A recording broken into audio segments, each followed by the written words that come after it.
Bismillah wa salatu wa salam ala rasulillah. Donc aujourd'hui, journée spéciale, ou bien on va dire course spéciale, c'est la réponse aux questions qui ont été posées et aux réponses aussi que vous avez postées.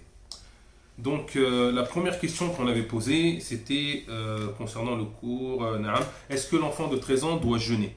Donc il y avait oui comme choix, non, ou ça dépend s'il est pubère. Donc la bonne réponse était ça dépend s'il est pubère, parce qu'on avait parlé du critère qui était important, qui est le critère de la puberté. C'est comme ça qu'on reconnaît quand le jeûne devient obligatoire ou pas, sauf quand l'enfant atteint l'âge de 15 ans. À ce moment-là, on ne regarde pas, c'est automatiquement obligatoire pour lui. La deuxième question était est-ce qu'une personne âgée en bonne santé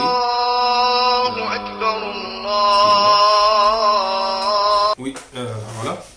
La deuxième question, est-ce qu'une personne âgée en bonne santé est capable de jeûner, devrait jeûner ou pas?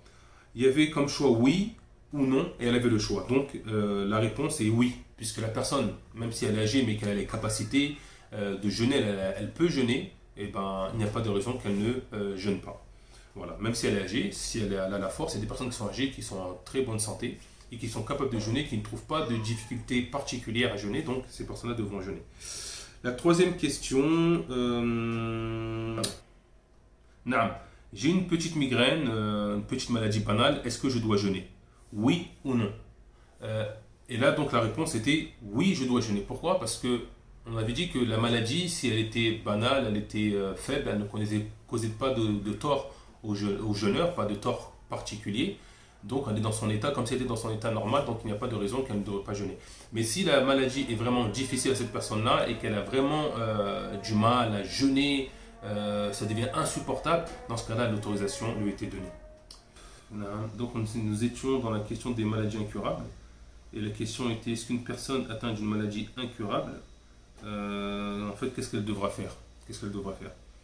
On avait comme choix le premier qui était elle devra rattraper les jours, ou bien elle devra compenser en nourriture, ou bien elle devra rien faire. Bien entendu, la bonne réponse était compenser en nourriture. Compenser en nourriture, elle ne rattrapera pas parce que de toute façon elle ne peut pas rattraper. Elle n'a pas la capacité puisqu'elle a une maladie qui est incurable, qui ne guérit pas, comme certains diabètes ou peut-être tous les diabètes.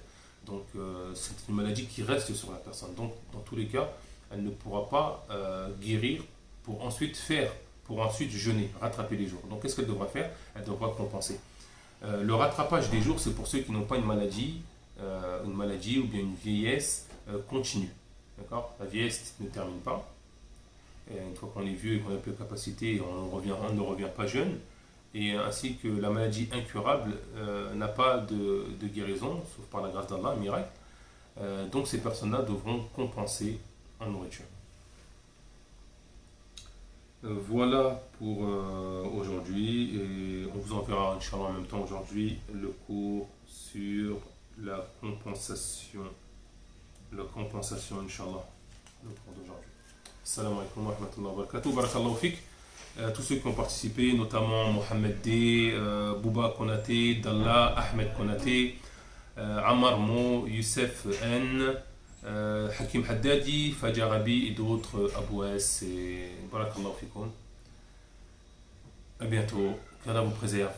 Assalamu alaikum wa rahmatullahi wa barakatuh.